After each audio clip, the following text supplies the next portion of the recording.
I'm just going to come out and say it. One of my best childhood memories was getting the Game Boy Advance SP. There was something about it, the size, the fact that it folded up, something about it that just absolutely was just enamoring for me. And look, grew up a little bit on the poor side, let's say. So the fact that my mother was able to swing that, was able to pull that off for me, it felt extra special. It was like, wow, I can't believe it's got a backlight. I can actually play it in the dark when we're in the car or whatever. It was absolutely amazing. So many fond memories. And today we're looking at a product that may as well have been tailor-made for me. This was supplied to me for review by mechdiy.com, affiliate link in the description down below. Ladies and gentlemen, this is the Anbernic RG35XX SP. Anbernic went ahead and they made the Game Boy Advance SP of my dreams. It is a Game Boy Advance SP that is capable of playing games well beyond the Game Boy Advance, and in fact all the way up to the original PlayStation. In this video, we're going to review it. We're going to start off with the unboxing that I did a few days ago, and then we're going to cruise on and give my full thoughts from there. So here we are, the RG35XX SP. I have not taken it out of the box. I don't actually even know what color, what variant they have sent me. I'm very excited to find out. I don't know what, I still don't know what it is. It's covered up. The anticipation's killing me. SD card in there, probably loaded down with some ROMs as usual. Looks like I have gotten the NES colors. That I'm absolutely fine with that. I don't think there's an ugly one in the group. Man, look at that. This really does. This takes me back, guys. We got a little box here, probably just a USB A to C cable, and as usual, they've added a screen protector in there that you can throw on there as well. But I'm just going to get all this stuff out of the way, and let's look at the hardware itself. Man, this really does take me back.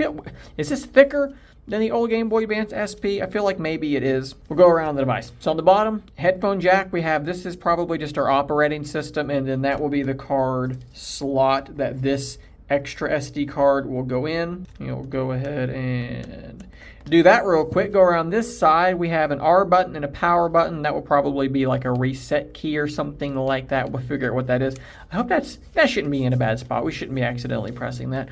On the back side, we have some triggers. L1, R1, L2, R2, USB port, and then a video out. That's really cool. Imagine a Game Boy Advance SP that has a micro HDMI or a mini HDMI cable coming out of the back of it, and then we have some volume rockers on the other side. Open the thing up. There is a good look at that screen. D-pad, face buttons, and a couple of LEDs. That is what we have. It's pretty stiff, actually. That's not bad. I was worried it would be kind of too floppy, but no. Once you get to about right there, it's going to just snap into place, and it is staying there. Let's fire this thing up now. Check out this operating system, see what it's like. While this is loading, note the little rubberized bumpers on these corners for when it's closed. Definitely a good touch. A couple more bumpers down there, but they don't really need to do as much. Probably got some screws underneath those. And we are into this operating system. And this does not look like the OS that was on the last Anbernic RG35 console that I used. Very interesting. So one thing I'm immediately noticing is that the buttons, because of how they're recessed here, they do feel like they're a little bit further away. That'll take a little bit of getting used to. Probably won't be too big of a deal though. So one thing about this user interface that I think might be a bit confusing for some people is that you have game rooms, you have RetroArch games, and then you have favorites. You can basically launch your games any of these different ways, but they are different for a reason. So under game rooms, you're going to go in, select an SD card, select a console, and then you can fire up the game. One strange thing though that I've noticed, unless I'm crazy, I do not see N64 on that list. If you go under RetroArch games and do the same thing, pick your SD card, you have a different look, and I do for some reason have N64 there. Now, from what I can tell, everything runs about the same no matter how you launch it, with exception to PSP. It does seem like for some reason PSP games do run a little bit better if you launch them through RA game or RetroArch games. Just keep that in mind. One other thing that I want to mention that I don't think is actually explicitly said anywhere is that your power button actually does double duty, and I'll show you what I mean here in just a second. Let's jump into RetroArch games. We're going to go to N64, and we're going to fire up Super Mario 64. You may look at this and you may think, how are you going to play Mario 64? All you have is a D-pad. Let's hit our menu button. Let's go to Save States, and let's load a state. That should take me right back to where I was. And yeah, you'd be right, okay? D-pad is not really going to work, but if you hit that power button, now the D-pad has switched into joystick mode, and that makes this game, in 64 games in general, absolutely playable. You've got Z mapped to L2 back there in case you were wondering.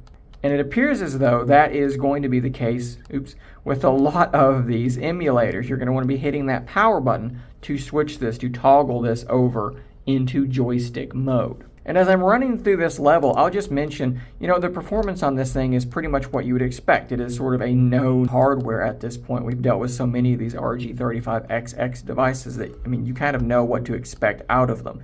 Basically, anything up to PS1 is going to be just fine, with the exception of Sega Saturn, which for some reason doesn't run super well. Even with no joystick, I can still free this guy. You always got to get the first star in style. I did bump my head a little bit though, so maybe not that good a style. Of course, there are going to be games out there where rather than needing a joystick, you're going to need a touch screen. So we're actually doing Nintendo DS emulation right now. Let me first show you the two triggers back here. So R2 will make you go full screen. L2 will change what screen is full screen. Going into a little cinematic there. And then if I go back to showing both screens, L2 will just toggle between these two different views. For this instance, we're going to go full screen here. Let me show you how to use the quote-unquote touch screen though. Hit that power button, and now you have a little pin that's going to float around, and you can use this to select things and interact with your touch screen. Now, of course, this is not going to make every DS game 100% playable, but with these options, you're going to be able to play quite a few DS games really, really solidly. This is running absolutely full speed. And after changing, thanks Donkey Kong. After changing an option in settings, you can see now I basically have upscaled this a little bit. So it's actually running in such a way that's going to look better than it ever did on the original DS. And guys, we're running beautifully well. Let's slide around this corner. I think I've still got it. It's been a minute, but I think I've still got it, guys. And in case you're wondering, of course I won. Something about playing Vice City Stories from the PSP on what is effectively a souped-up Game Boy Advance SP just feels really, really wrong. You can see we're getting a lot of slowdown right now, though, here. Let me see if I can hit any of the... Man, a lot of slowdown. Let's see what we can do about that. So with a few tweaks made, running at native resolution for PSP, you can see that we're hovering in the low 20s, occasionally getting up there to 30 FPS and running okay. You could probably do a little bit more tweaking on this and get this to run a little bit better. This is a pretty, intense game for the PSP. A lot of normal games are probably going to require no real tweaking at all. It seems like Vice City Stories, especially that area that I was just in. Every time I'm testing something and I go over to that one spot, it seems like it really wants to slow down. Other areas, it's going to run a lot better. But guys, of course, the absolute star of this show for me is playing Game Boy Advance games. Not only do they put a little Game Boy Advance SP thing down there at the bottom, they have some filters applied that make the game genuinely look like it looked on my Game Boy Advance SP, just much brighter. I love that filter that's on there. And there's another filter that I'm actually just now noticing. Notice how there's almost like a shadow effect on the edges, and I think that that's meant to make the screen look like it's a little bit recessed, which is true of the actual Game Boy Advance SP. I cannot tell you how good this looks in person. This is like one of those strange, surreal, nostalgia meets modern tech moments that are just difficult to describe. And of course, it goes without saying that if you're playing these older Mario games, these older Game Boy Advance games, you're going to be getting absolutely perfect performance. If you're talking about how well it runs PSP games, you're not really going to be worried a whole lot about these older games. One other cool thing that I think might go a little bit unnoticed is that a lot of these devices have really poor standby modes. This thing, when it closes, it does actually go into a sleep or standby mode. The game does get paused and everything automatically, which is very, very cool. Now, it's not completely off, and it's not as good of a sleep as you would want it to be. It will still drain a little bit, but it's a lot better than the sleep slash standby on a lot of other devices. I do need to quickly mention, though, that a couple of times I've used that sleep function. I've closed it, I've put it away, and I've picked it back up.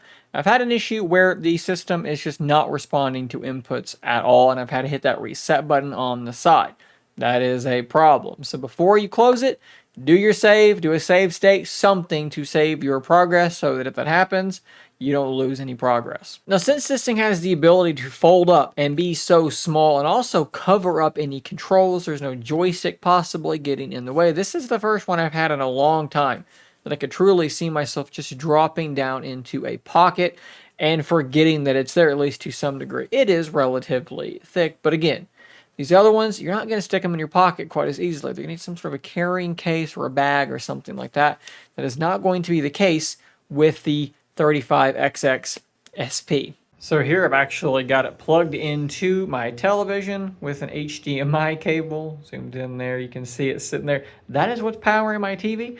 I have a Bluetooth controller here right now, and you can see I'm able to navigate around and actually use this thing like it's a little home console. Now, one small caveat to this is that, of course, you are going to have it opened the entire time. If you close it, it does go to sleep and this stops working. Let me see if I can kind of show you guys what kind of latency I'm getting with this Bluetooth controller running over HDMI. That's really not bad at all. This is absolutely playable.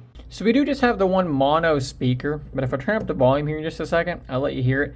It really does a pretty good job, guys. I'm going to be court-martialed. In the interest of being detailed, we'll go over some of the specs here, even though I don't really think they matter too much. You've seen what it's capable of, but it is a 3.5-inch IPS display. 640 by 480 is the resolution. It is a Cortex A53 all-winner processor.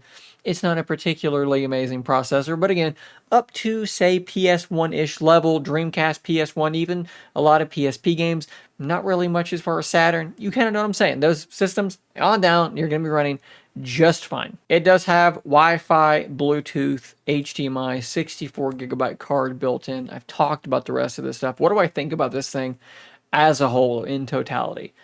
I'm just going to keep this short and sweet. For me, I have owned a lot of these emulator handhelds. I've owned a lot of them. I've reviewed a lot of them. So far for me, guys, this is the one. This is the one I've been waiting for. This is the one that I've wanted. This is the one that feels like home to me. This is the one that reminds me of my childhood. This is the one. Guys, if you want to purchase this thing and you're feeling the way I'm feeling looking at it, again, there's an affiliate link in the description down below. So if you click on it and you purchase this thing, I'm going to earn a little bit of commission off of that. You can search around and find other places, though maybe you'll find a better deal. That's totally fine as well. Just letting you know it's a great way to support the channel. I do want to say thanks to Mech DIY for sending that for me to review. As always, no money has exchanged hands for the production of this review, and they are seeing this video at the exact same time as everyone else. Thanks for watching. I'll try to answer as many questions as I can in the comments down below, so let those fly. I'll see you on the next one, and until next time, stay nerdy, my friends.